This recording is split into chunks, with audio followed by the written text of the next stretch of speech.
الإدارة الأساسية أيا كان تسميتها مختلف الإدارات تحط معايير واضحة وموضوعية للانطلاق منها حتى يكون مطبق عند الكل ويكون في مساواة وعدالة.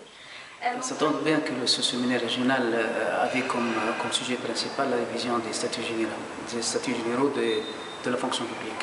Et vous savez que nous sommes en plein chantier de réviser le statut général et la création d'une haute fonction publique. Et nous avons traité durant les 2 dernières journées, nous avons traité des problèmes en relation avec le statut général, avec la GRH en général, et surtout qu'on a vu de près les expériences des pays du Maghreb sur ce sujet-là. Et je crois que nous avons trouvé les mêmes problèmes, les mêmes défis aussi.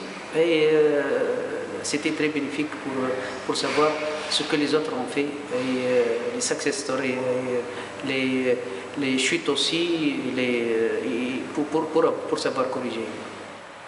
En tant que coordinateur national du programme pour la Mauritanie, je pense que ce séminaire a été bien préparé, les intervenants ont été bien choisis, et il répond exactement à nos attentes. On a pu confronter et comparer les statuts généraux de l'ensemble des pays présents. On a essayé de faire ressortir les faiblesses et les points forts de chaque statut général des pays présents. Et je pense que ce séminaire aura un impact très important sur la modernisation de la fonction publique. Le bénéfice, l'intérêt de ce séminaire, c'est que ça nous permet de confronter un peu nos expériences respectives. Ça m'a permis de présenter un peu le travail que nous faisons dans le domaine de la réforme du statut de la fonction publique.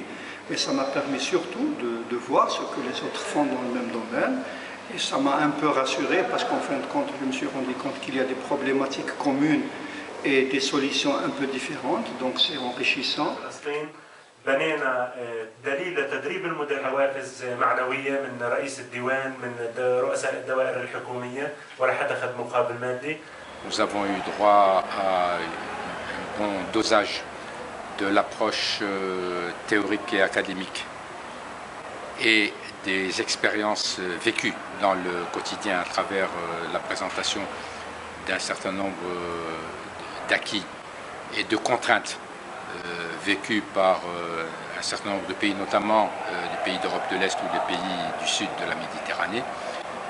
Le principal enseignement que j'en retire personnellement, c'est que rien ne saurait remplacer un bon débat, un bon dialogue, une bonne écoute.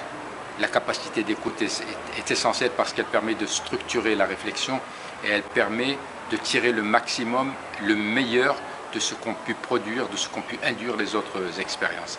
Et je pense que de ce point de vue-là, rien ne peut remplacer utilement l'expérience des campus UNIDEM.